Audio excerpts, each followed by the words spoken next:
Good afternoon, everyone, and welcome to our February Eco Lunch and Learn, hosted by Bermuda College and BEST, Bermuda Environmental Sustainability Task Force. I am Amy Harvey, and we have today with us Jennifer Flood from BEST, and we are very excited to have Jennifer Gray, our guest speaker. Today, we're delighted to welcome presenter Jennifer Gray, Director of the Bermuda Turtle Project. Jennifer has spent a lifetime in environmental and conservation work, both locally with the Bermuda Aquarium, Museum and Zoo, the Bermuda National Trust, Buyback Bermuda, and also overseas as country coordinator for WIDECAST, which is the wider Caribbean Sea Turtle Network, and she is a member of the IUCN Marine Turtle Specialist Group. Through this work, Jennifer has accumulated a wealth of experience and knowledge in many aspects of Bermuda's environment. Today, we're focusing on her work with sea turtles, which began back in 1977 and led to her being appointed director of the Bermuda Aquarium, Museum and Zoo Turtle Project. Over the years, she has witnessed the many changes in Bermuda's environment and sea turtle aggregations. We look forward to hearing what has been happening, what she has learnt, and what we should be doing to conserve a healthy and inviting habitat for Bermuda's sea turtles. Welcome, Jennifer. Yes, and thank you, audience, for joining in, and we hope that you'll have question and answers for us at the end. So make sure you have your chat rooms ready to type us some really interesting questions. So thank you, Jennifer. So thank you. And thank you to the audience for joining us on this absolutely beautiful day. It really is gorgeous outside. So studies of historical harvesting and fishing records from 300 to 500 years ago estimated that between 33 million and 39 million, or even as many as 91 million adult green turtles existed in the Caribbean before Columbus's fleet and those that followed it took their toll. The historical abundance of sea turtles is the stuff of legends. There were so many green turtles in the Caribbean that the sounds of turtles breathing and the bonking of their carapaces against the ship's wooden hulls were cues used by sailors to navigate around islands when visibility was poor. Historical depletion by European exploitation is now a well-documented theme in the Caribbean and elsewhere. So we know that today's populations of green turtles are far smaller than before Europeans got a taste for them. Recent estimates suggest that fewer than 10 million adult sea turtles remain.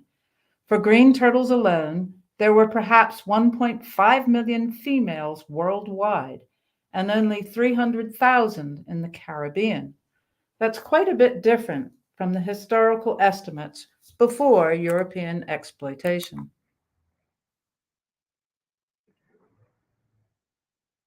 Long before man arrived on the shores of our isolated island, it was home to true Bermudian nesting sea turtles. In 1610, settlers noted that on the shores of Bermuda, hogs, turtles, fish, and fowl do abound as dust of the earth. With recorded takes of more than 40 turtles per boat per day, it was not long before the local stocks of sea turtles were noticeably depleted. William Strachey's narrative of 1610 reads, "The tortoises came in again, of which we daily both turned up great store, finding them on land, and also sculling after them in our boat, stroke them with an iron goad, and sawed, baked, and roasted them. It is such a kind of meat as men can neither absolutely call fish nor flesh, keeping most what in the water, and feeding upon seagrass like a heifer in the bottom of the coves and bays, and laying their eggs, of which we should find 500 at a time in the opening of a she-turtle on the sand by the shore side." These historic records tell us not only that sea turtles were nesting abundantly on our shores, but also identifies the species as green turtles, the only sea turtle species that are vegetarian and graze almost exclusively on seagrass in our inshore shallow waters. Lefroy, in his memorials of early settlement of Bermuda, wrote that the abundance of turtles rapidly came to an end. which led authorities as early as 1620 to pass protective laws. Despite this early legislation, little recorded wild nesting of turtles followed. In 1870, Bermuda's Attorney General declared that there was no nesting of sea turtles in Bermuda, giving us an approximate time reference for the local extinction of our nesting green turtles. Our forefathers did not understand sea turtle biology. All those juveniles living in Bermuda and protected by the 1620 law were from distant populations and would not stay in Bermuda and nest as adults. Sadly, despite the well-intentioned act, Bermuda's adult nesting turtles, returning to our shores only during nesting season, continued to be hunted to extinction. Fast forward 100 years, with still no nesting turtles, the only green turtles in our waters were juveniles. Despite a continuing decline, we continued to hunt them. Additional laws protecting sea turtles were passed in 1937, 1947, 63, 72, and 78, which placed various restrictions on weight limits, seasonal fishing activities, and imposed eventually a total fishing ban on all sea turtles within Bermuda's territorial waters.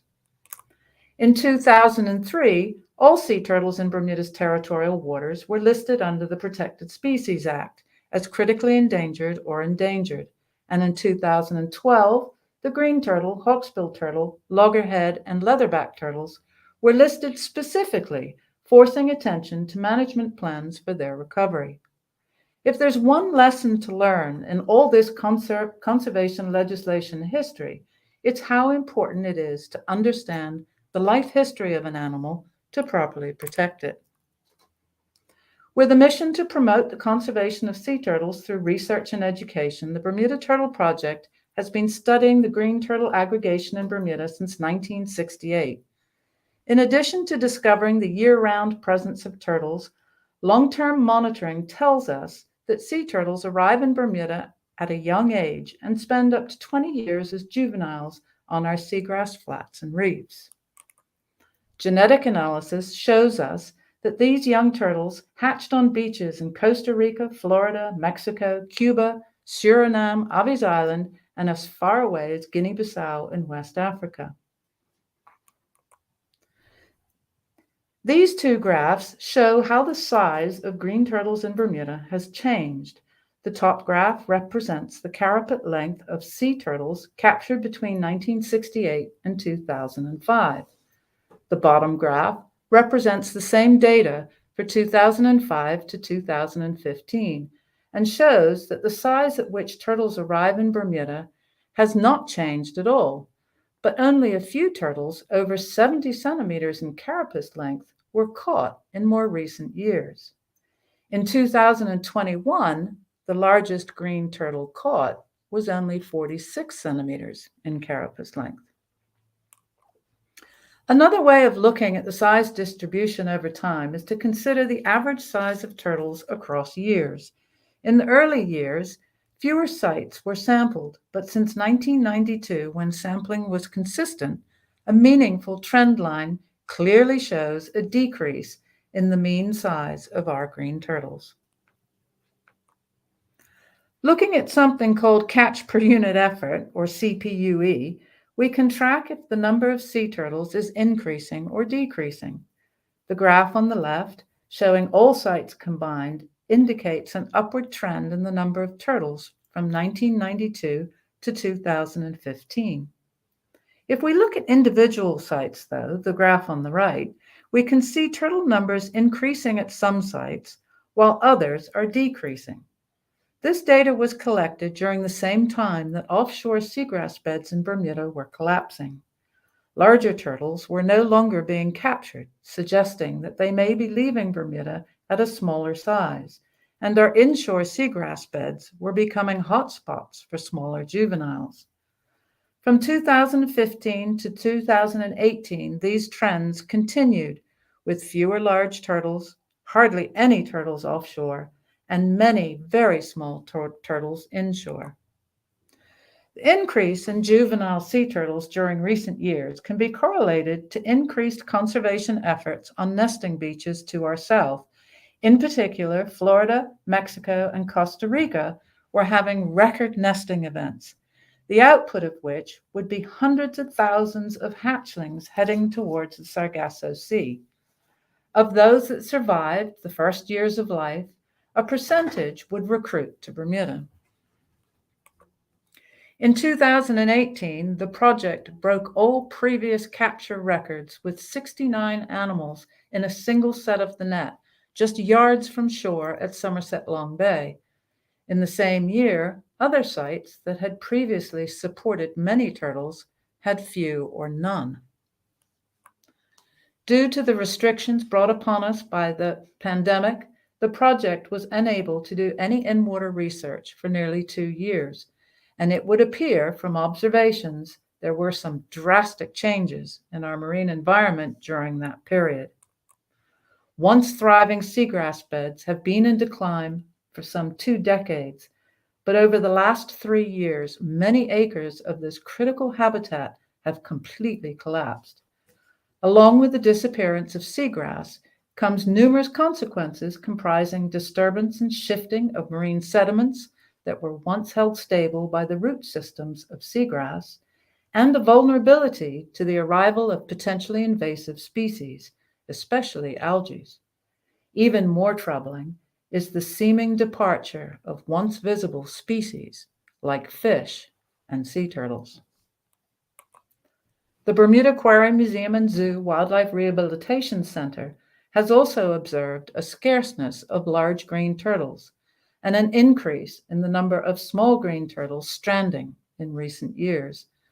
This graph shows a preliminary analysis of stranding data and body condition of green turtles over a recent 5-year period.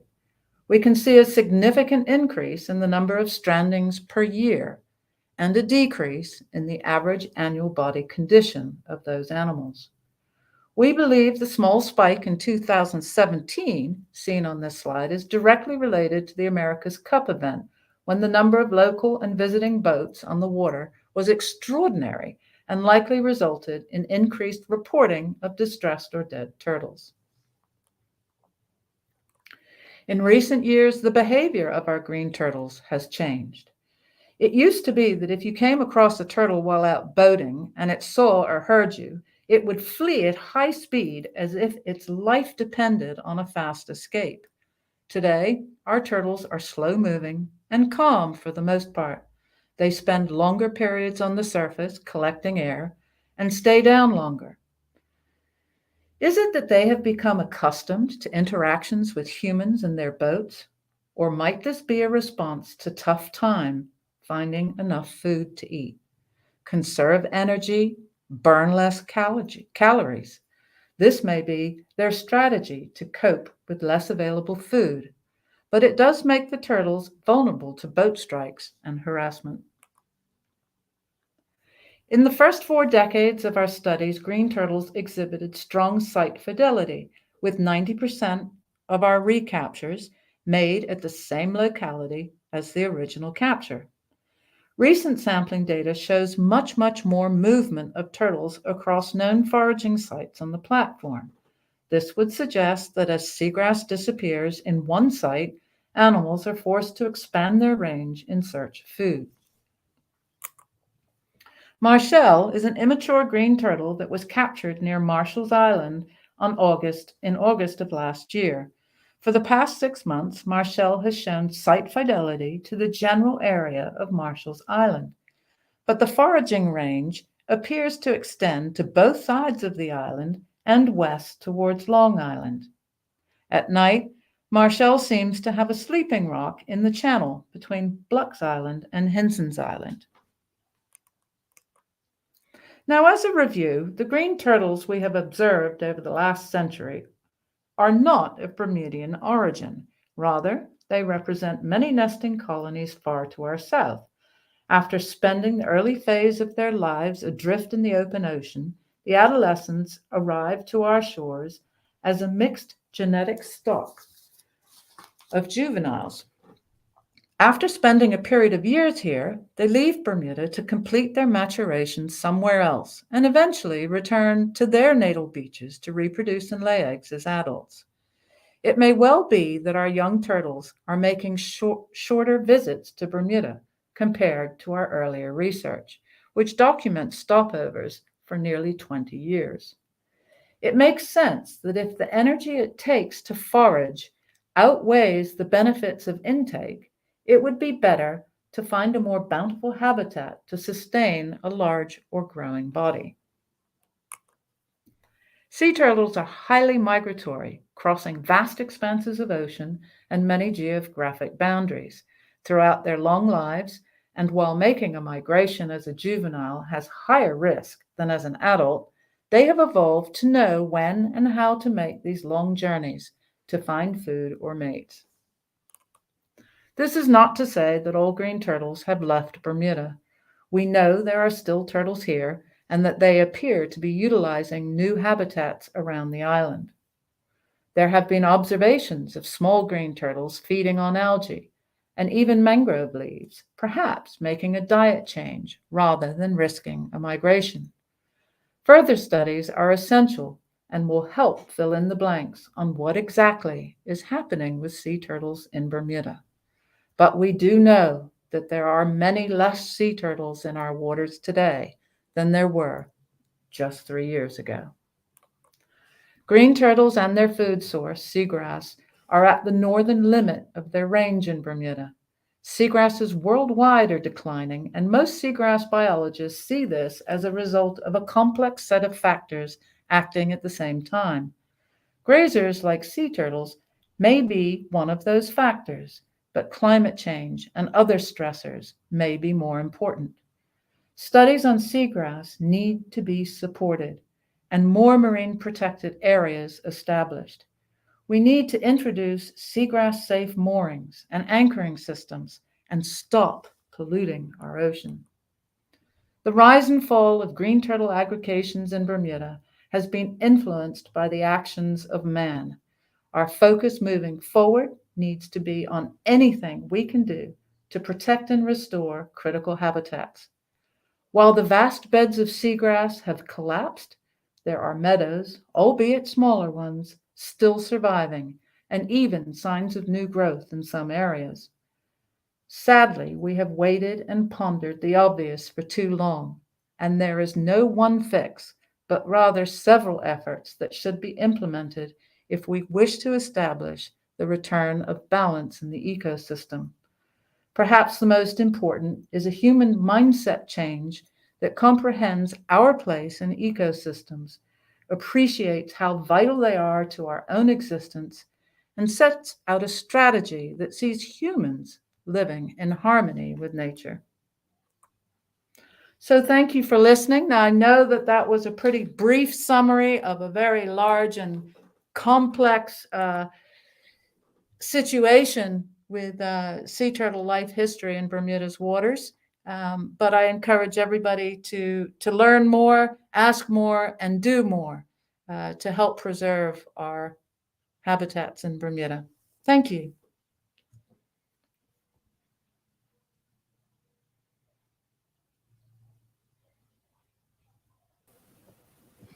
Thank you, Jennifer. I was hoping that you would be able to show us that lovely clip of the sea turtles just before we go into question and answers. Yep, let me try and get that going. There we go. So take yourself away into the seagrass beds of Bermuda. A beautiful piece of footage by Davy Armstrong, collected in Somerset Long Bay just, I think, 5 years ago.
Fabulous. That was so zenful. They're just such a beautiful, majestic creature. Isn't it? Oh, And thank you so much gosh, for your extensive knowledge and your commitment to conservation of these beautiful turtles around our shores.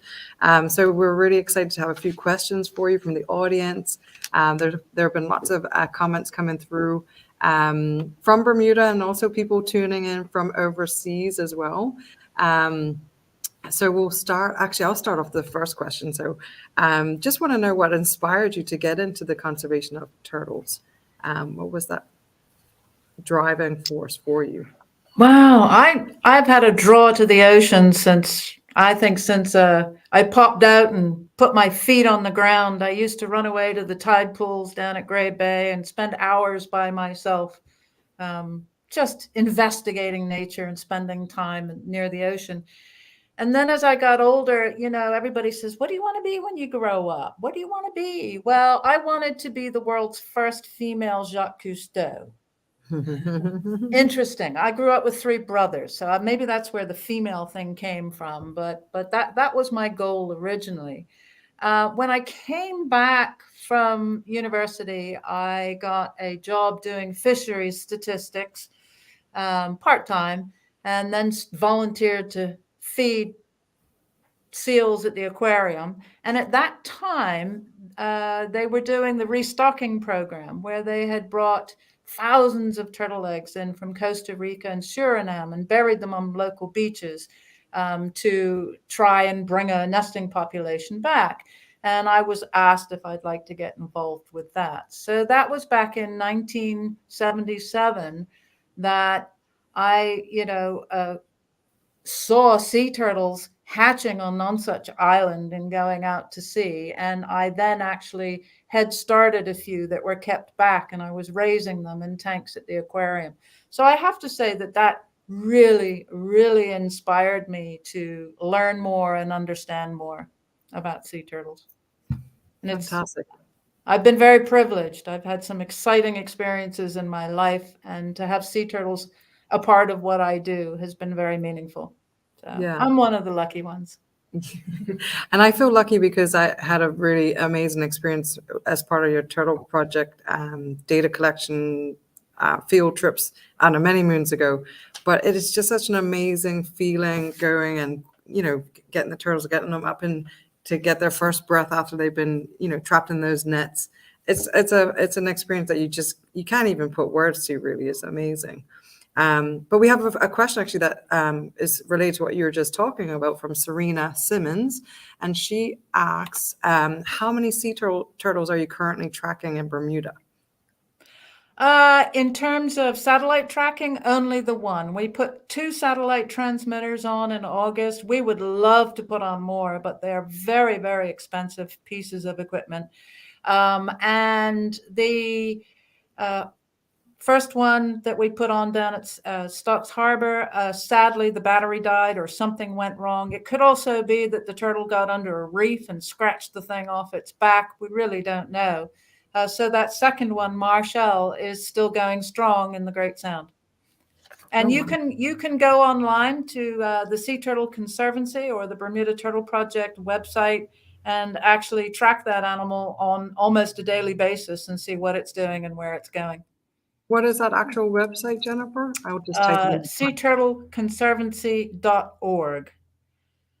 Tracking animals, or just type Bermuda Turtle Project into Google and you should get our website. That'll also take you there. Okay, fantastic. We also have another question related to tracking, I guess, and tagging from Maya McGuire, all the way from Florida. And she saw this on the Best Facebook. So thank you for sharing, because we really want to know how you're finding out about these talks so that we can make sure that the most people possible can hear about the environment that we're trying to protect in Bermuda. So she asks, Jen, how many turtles tagged as juveniles in Bermuda have been found elsewhere, e.g. nesting as adults? Well, great to hear from you, Maya. Maya is actually Bermudian and left Bermuda to do wonderful, amazing things in Florida with the marine environment. So nice to hear from you. Yeah, we have what we call long-distance recaptures. These are animals that were tagged in Bermuda and left, and then a number of years later were found overseas. And I would have to look at my statistics for the exact number, but I'm pretty sure we're looking at 200 odd long distance recaptures, animals that have gone to places all over the Caribbean, Venezuela, Mexico, Nicaragua, Cuba seems to be a hotspot for them. In the early years of our study, it was really almost frightening, because the reason we found out about these long distance migrations were because people were killing the turtles and hunting them for food. Especially in places like Mesquite Keys in Nicaragua, it's a staple food source for the natives there. And they would, walk around the village with these tags around their necks, hoping to bump into a gringo so that they could maybe get a little reward for turning in the tag. Over the years, conservation has gotten better, and we were really, really excited. We have now seen turtles that were tagged in Bermuda nesting in Florida, Mexico, and Costa Rica. So really, that's taken us full cycle, and many, many years since they departed Bermuda and were found on nesting beaches overseas. So stay tuned. There's bound to be lots more of these exciting stories coming up for sea turtles that were once in Bermuda. Fantastic. We actually have a question from a young 7-year-old who I happen to know, Porter Lord. And so that beautiful, majestic turtle that you showed us, he was wondering, is it a boy or a girl turtle? What a fantastic question. Do you know, from looking at that turtle, you cannot tell if it's a boy or a girl. And it takes a green turtle up to 35, 40 years to reach maturity. And that entire time, you cannot tell visibly if they're boys or girls. When they start to mature, the boys get long tails, and that's how you can tell. Now, on our project, in the Turtle Project, we actually can take a blood sample from the turtle. That's how we figured out where they were coming from. We were looking at their genetics, but we can also look at the hormones and tell if they're boys or girls. And since 1968, or when we started doing the hormonal work, Bermuda's had pretty much a 50-50 ratio of boys and girls. Now, in recent years, we're seeing a bias towards females. And, that's pretty scary, and an indication that climate change is maybe having an effect on these animals. Something many people may not know, and that is that the sex of a turtle is determined by the temperature of the sand in which the eggs incubate. So turtles, if they drop their eggs in cold sand, they're going to get mostly boys. If it's hot and gets warmed up, you're going to have mostly girls. In the perfect situation, you should have a 50-50 ratio of boys and girls. But if the nesting beaches across the South are warming up due to climate change, then that's going to skew the ratio of boys and girls, which may mean trouble in the future for sea turtles. That's really interesting. Porter, what a great question. Just wondering, is there any way to mitigate that now that we know that's happening? If you can tell me how to mitigate climate change, Amy, I am putting on my shield and my sword and I'm following you. I meant the temperature of the sand for the turtles. Is there any technology that is helping to shift that back to the 50-50? Yeah, they are certainly looking at that. There are lots and lots of researchers that are now installing shade cloths and things. Some people are taking the eggs off the beach and incubating them in an artificial environment. Lots and lots of science and technology being tested. But I think it's a much bigger issue. We're not going to fix it with our little technology attempts. Yeah. At this point, we can't put a Band-Aid on it. We have to solve the problem. Yes. Speaking of impacts to these poor animals, we have one here, another human impact that we impose on them. And the question was from Eric Hetzel. How does shoreline development such as docks impact turtles? Well, shoreline development such as docks impacts the habitats upon which sea turtles rely. So yes, if you're shifting sediments, moving anything on the bottom to put in a dock, all of that sediment can drift sideways in a current, land on a seagrass bed and smother it. There have been cases where people have been given permission to put docks literally over on top of seagrass, completely shading it out and killing it. So shoreline development is a huge problem. The increase of storms and storm surge is a problem. I saw a seagrass bed on the west side of the island get completely smothered by about 4 feet of sand after a hurricane one year. Now, unless another storm comes and washes away all that sand, that seagrass bed is gone. And then worldwide, development is one of the biggest threats on the nesting beach. People who are building literally right on beaches and destroying the nesting habitats. So yes, development is a huge problem for sea turtles. In terms of more impacts, we have people tuned in from London. I think George is in London. Hi, George. Nice to see you or hear from you. He was wondering about the numbers, and there was another question as well about numbers, population numbers.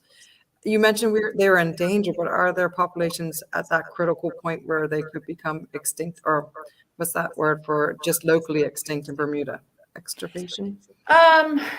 Amy, that's a really, really tough question to answer. I alluded in my talk that some of these young turtles are shifting their diets, and we know now that some are eating algae instead of seagrass. That could mean that they stay longer. We also know that there are still lots of turtles coming off beaches in Florida, Mexico, Costa Rica, other areas in the Southern Caribbean and South America. And they will continue to recruit to Bermuda. But if Bermuda does not provide enough food for them to grow at a rate where they can reach maturity and reproduce again, then they're not going to stay here. So they will either die because they can't find enough food, or, as we say, they'll move on to greener pastures. So it's very, very difficult to predict what's going to happen. Now, what we're seeing right now, there really was a mass exodus of turtles while we were all on lockdown. Who knows where they all went? I'm sure a good number of them did die from not enough food. Many of them left our shores. And the Department of Environment and Natural Resources are doing a pretty serious study on seagrasses and putting forward attempts to recover seagrass beds, and there are some signs that the seagrasses are recovering. We removed sea turtles from the lagoon out on Ireland Island, and just 2 years later, the seagrass is growing back in the lagoon. The question is, can it grow back fast enough and reproduce fast enough so that we are reseeding the sediments around Bermuda? And what other factors or stressors may be affecting that reproductive rate and ability for seagrass to grow? There's so much we don't know, and I think the future of sea turtles in Bermuda really does depend on the recovery of the habitat. You have shown a slide about strandings, and you said there was a peak, I think, in 2012, but there also seemed to be a peak in 2020. What was that reason? That was this event while we were all locked in our houses. It seems that the seagrass beds really collapsed, and the turtles, there were so many turtles, they couldn't find enough food. I mentioned that in 2018, we hit our all-time record of 69 turtles in one set of the net in Somerset Long Bay.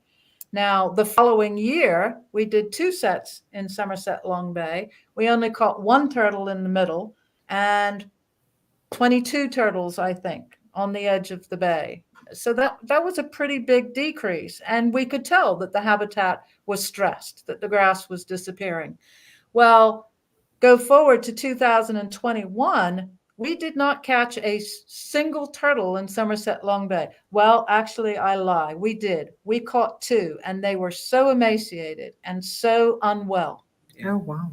Yeah. So could I come in there? I think the government plan for marine conservation was like 20%. This does not strike me as adequate, and as seems that most other countries are aiming for at least 30%, if not 50%. Is this going to be enough to help? Sorry, 20% of the coastline will be conservation area. Anything is going to help at this point. I think we need to take positive steps. So yes, 20% will help. Is it enough? Probably not. We're in a pretty severe situation, and I'm going to step right away from sea turtles right now and talk about fish stocks. I don't know how many people appreciate that seagrass beds are one of the main recruiting areas for our fish stocks. And I think we can all say, those of us who've been around for 50 or more years have seen the difference in the number of fish that you can catch and eat in Bermuda.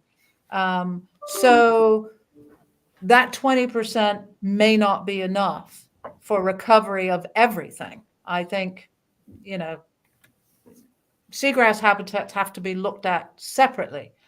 But in terms of the whole platform and how much is there for us to sustain our own lives, we have to think about food security. And that is what we should be thinking about.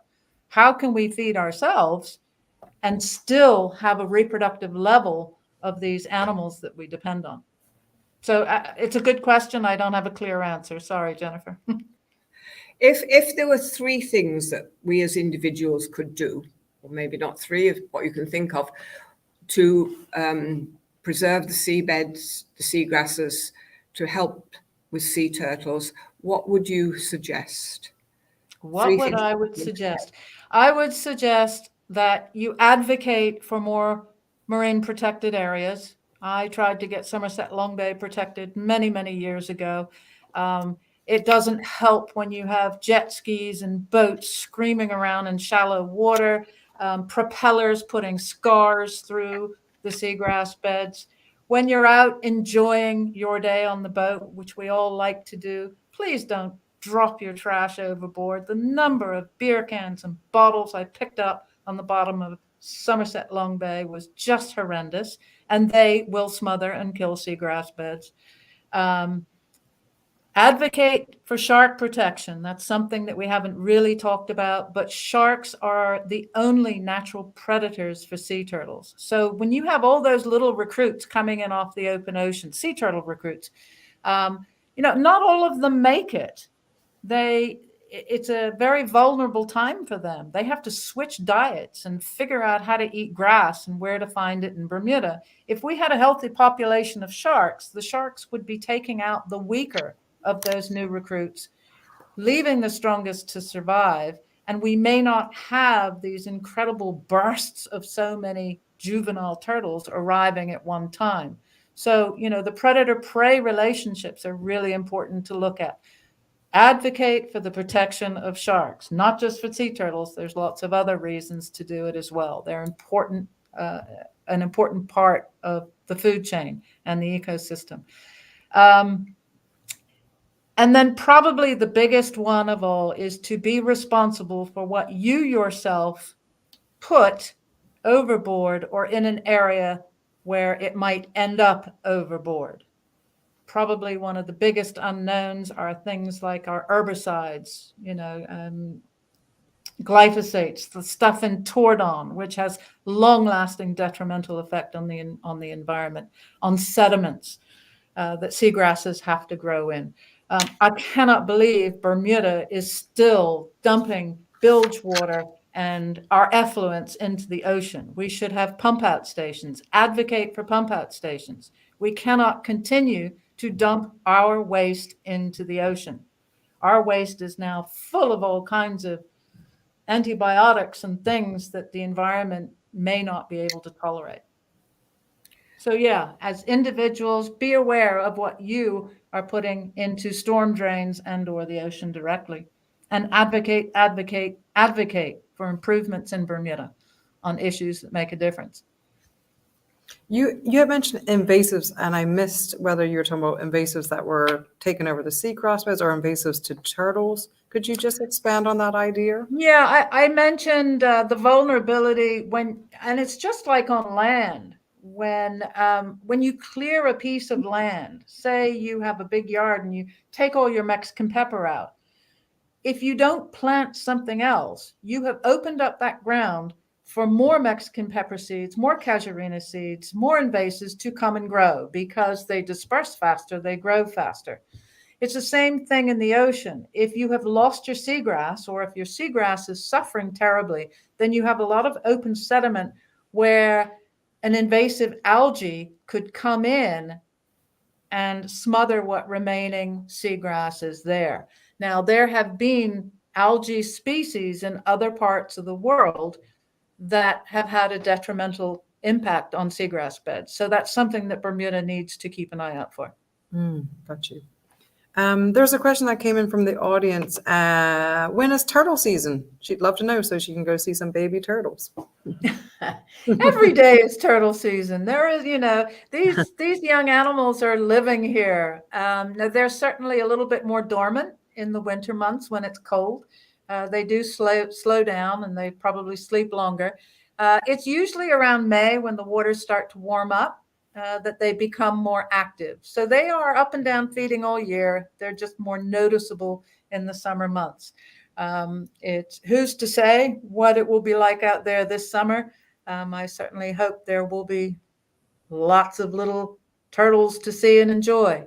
If you're looking for turtles on nesting beaches, doesn't happen in Bermuda. We had one very rare occurrence of a green turtle nest, but that has not happened again for many years.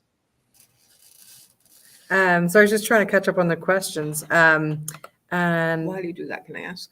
Yeah, sure, Yeah. go for it. So there's no evidence that all those turtles that were put on beaches at Nonsuch and Tucker's Town ever returned?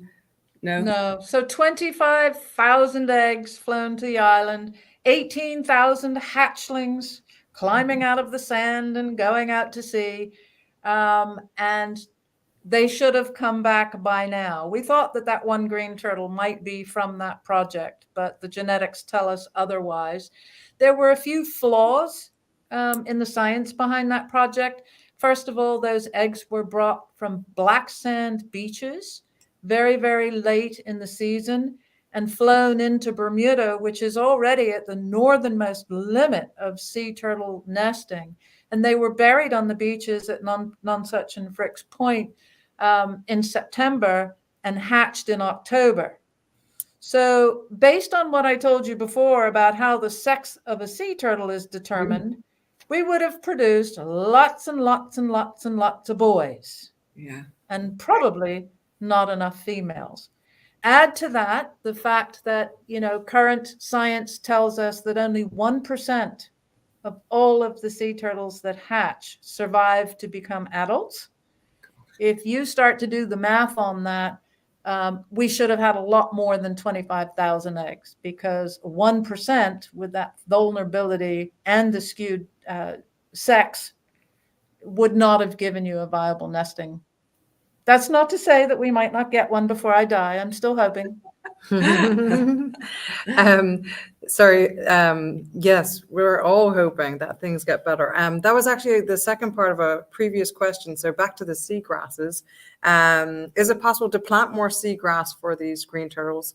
And then the second part was, is it easy to plant and mature the seagrass? I guess was the additional part of that question. What was the second part?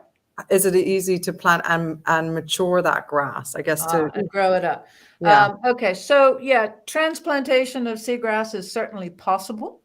It is a very, very labor-intensive project to do. I personally think it's one that's very worthwhile. It has been done in other parts of the world very, very successfully. But you can't just say you're going to plant grass and you're going to grow it. How are you going to protect it while it's trying to grow and establish itself? And that's where I go back to marine protected areas. A perfect example was the lagoon up in Ireland Island. Remove the turtles that were eating the grass and allow a natural situation to recover. So if that grass does mature well, it will flower, it will reproduce, and its reproductive parts will flow out of the lagoon into the Great Sound and hopefully seed other areas for seagrass. So I think the cages that Environmental Protection are putting out right now are teaching us a lot about grazing impacts on seagrass, but they are also protecting patches of seagrass around the island.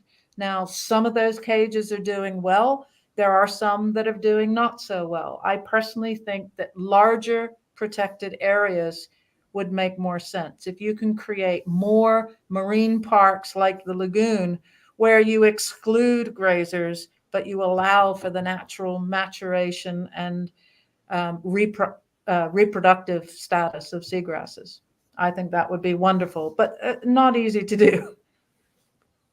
No, and like you said, there's a lot of things, complicated things that go into the conservation of these creatures. It's not a simple answer.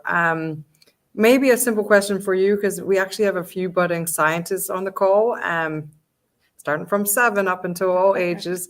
But there's a former student actually of mine, Serena, who's wondering what you studied in university. Well, I was studying marine biology, and it turned out to be more environmental science in the end, because I was also an avid equestrian at the time, and I was competing on horses. So I chose a college in Pennsylvania that was close to the horse circuit that I was riding in, and Pennsylvania is not a good place to study marine biology.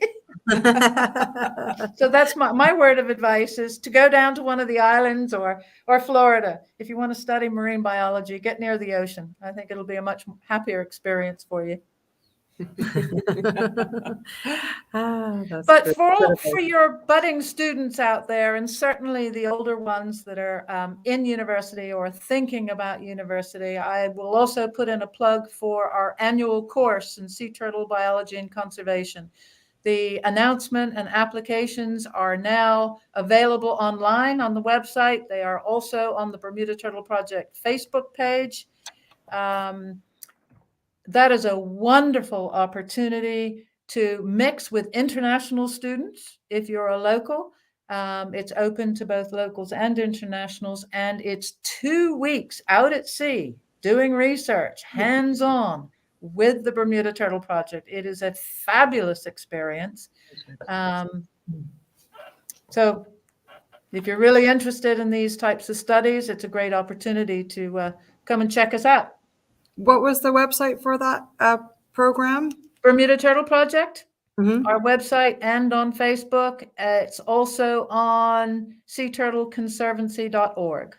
Okay, I have put that website up Okay. already. And when is the deadline? Oh, I think it's the end of April. It's either mid or end of April. But they can check on the website. Yeah. And it is one of the most memorable experiences I've had in my life with going out and tagging turtles. I didn't do the 2-week-long project, but it was part of the Audubon Society camp. But honestly, Nonsuch camp. Amazing. Well, that changed my life. But anyways, that's Yeah. another story, not for today. But yeah, just hopefully they'll take you up on this experience. And like you say, it's also getting you to mix shoulders with other overseas experts and students, and just a fabulous experience for our young Bermudian scientists who are up and coming. So yes, Yeah. we need you. We need you. And you don't have to be a super scientist. You just have to be a good swimmer. Do you have to be able to dive or just swimming? Snorkeling is important, and you should be able to free dive, get down to the bottom and back up again to 20 feet. Do you test them before they Yes, can? we do. Okay. Okay, great stuff. And I will definitely promote that within my classes as well, to get people to apply. So do you have any other questions, Jennifer? Sorry, let me just have a quick look. Yes, going back to turtles, their migration, do they eat while they're migrating? Most studies have shown us that they do not. Okay. They have one mission, and that is to get there, and to get there as fast and as safely as they can. One of the first satellite transmitters we put on a turtle in Bermuda left shortly after our session in August and made a beeline for the Caribbean. It went through 3 major hurricanes and was traveling on the surface most of the time. Now, I would have thought a turtle would go down deeper to get away from all the nasty waves. But if you think about it, the importance is to get to your destination, and you need they're air-breathing animals. So you have to stay close to the surface to get enough air so that you can keep swimming. So they tend not to eat until they reach their destination, as far as we know. So about how long would it take them to get from, say, Bermuda to a Caribbean island or Mexico? That turtle did a fairly direct line, and it was just under a month to get there. And they can go for very long periods of time without food, but they need to be well fed before they go off on a migration.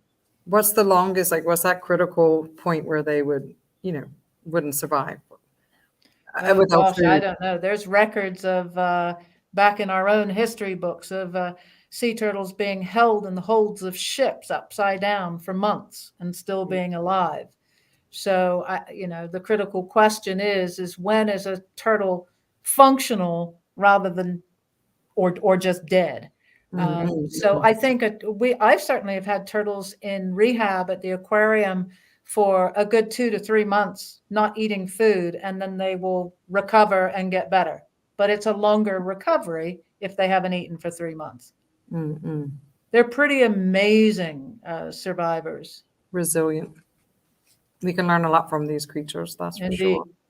Because just correct me if I'm wrong, but the turtles have been around longer than the dinosaurs, haven't they? Yes, 125 million years. They have predated the dinosaurs and survived them. Survived whatever caused other mass extinctions. They have lived in harmony with the environment in a way that I think we really could take some lessons from.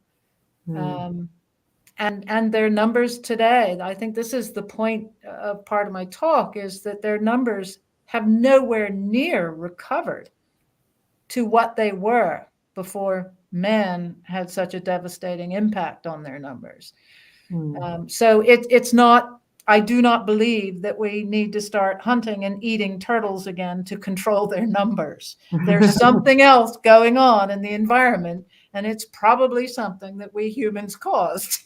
Yes, yeah. They were doing fine until we came along. Yeah. And that's what's so sad is, are we going to be the ones that cause their demise? I hope not. And hopefully people will change their behaviors. And some of the things that we can do are accept that climate change is here and do what we can to reduce our dependence on fossil fuels and our reliance on those horrible single-use plastics. Actually, that was going to be well, it might be not a great question, but if you were to pick the number one threat to turtles, what would your number one be? I know there was Bermuda? No, worldwide. In Bermuda. Oh, well, okay, in Bermuda. I mean, the number one threat locally is right now is the lack of suitable habitat. And then that would be followed by entanglement and ocean debris, fishing lines, hooks, and then boat strikes. We're not getting as many boat strikes as we used to, but we're still getting plenty of them. Yeah, globally, it's different in every part of the world. There are still places that are furiously hunting and devouring turtles and their eggs. But globally, climate change, I think, is the biggest single threat. Yeah. And a lack of human understanding that they're a part of that ecosystem. That if turtles go, if habitats go, it's our own demise in the end. Well, that's it. But I don't want to end on such a sad note. I will say that I am so encouraged by the youth and the generation coming up behind us. I truly believe that they care and that they're resourceful. So I have faith that the next generation is going to do a better job than perhaps my parents and previous generations did. Yeah.